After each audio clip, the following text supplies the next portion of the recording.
Hey, future medics. Today we're getting into the thoracic cavity. We're going to break it down into smaller compartments so you understand what lies where. Now, this is important in your trauma assessment and in the field because when we hear chest injury, that can be a number of things. That can be cardiac tamponade, that can be a pneumothorax, a host of other things. So we need to know where things lie in order to know what could possibly be wrong and be able to treat things in the field. The thoracic cavity sits above the diaphragm. It's surrounded by ribs and the thoracic vertebrae to keep it safe. And it houses two pleural cavities and the mediastinum.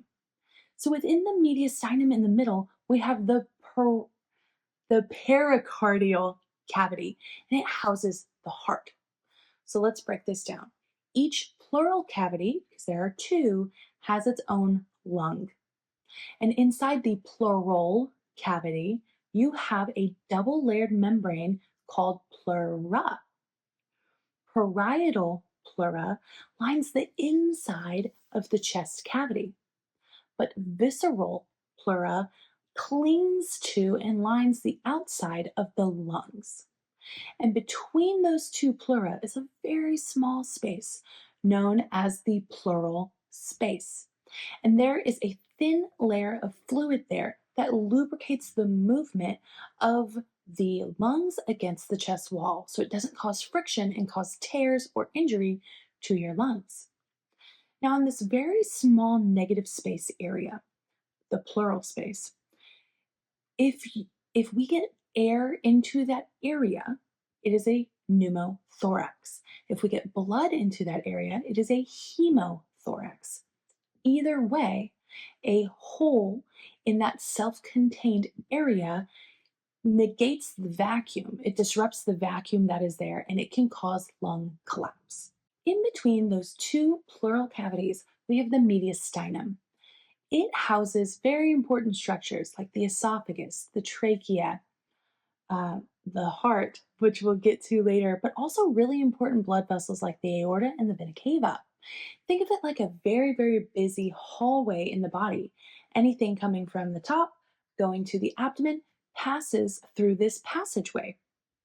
If we have a tension pneumothorax that collapses one lung and starts putting pressure inside of this cavity, it will start shifting that mediastinum, which compresses the heart and starts putting pressure on the other unaffected lung. This is called a mediastinal shift, and it is deadly if it's not corrected. Inside the mediastinum, we find the pericardial cavity, and this houses the heart. It also has a double-layered membrane. The parietal pericardium is the tough outer sac, and inside, covering the heart itself, is the visceral pericardium.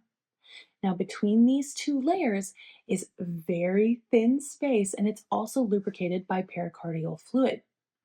If we get bleeding into this tiny space between the layers, it causes a cardiac tamponade, and this compresses the heart and doesn't allow it to beat correctly. We see this with Beck's triad: jugular vein distension, muffled heart tones, and low blood pressure, because that heart is compressed and cannot beat correctly like it needs to because of all the pressure that is being placed on it. If we move further down, this is a border that separates the thoracic cavity from the abdominal pelvic cavity, and that is the diaphragm. The diaphragm is the separating fence, if you will. Now, the diaphragm sits at the bottom of the thoracic cavity, and it actually pulls air into our lungs. And if this is damaged, we can have difficulty breathing, but also we can see organs migrate up into the thoracic cavity, which can place pressure on the heart and the lungs. Every breath, every heartbeat, every trauma you run ties back to the thoracic cavity. Knowing what's inside can help us determine what might be going on by just looking at the mechanism of injury. So remember, the next time you hear chest trauma, I want you to think of the cavities that are housed inside and what lies within them so you can start to figure out what might be in danger. You're doing a great job. I believe in you, even if you don't believe in yourself right now. I'll see you soon.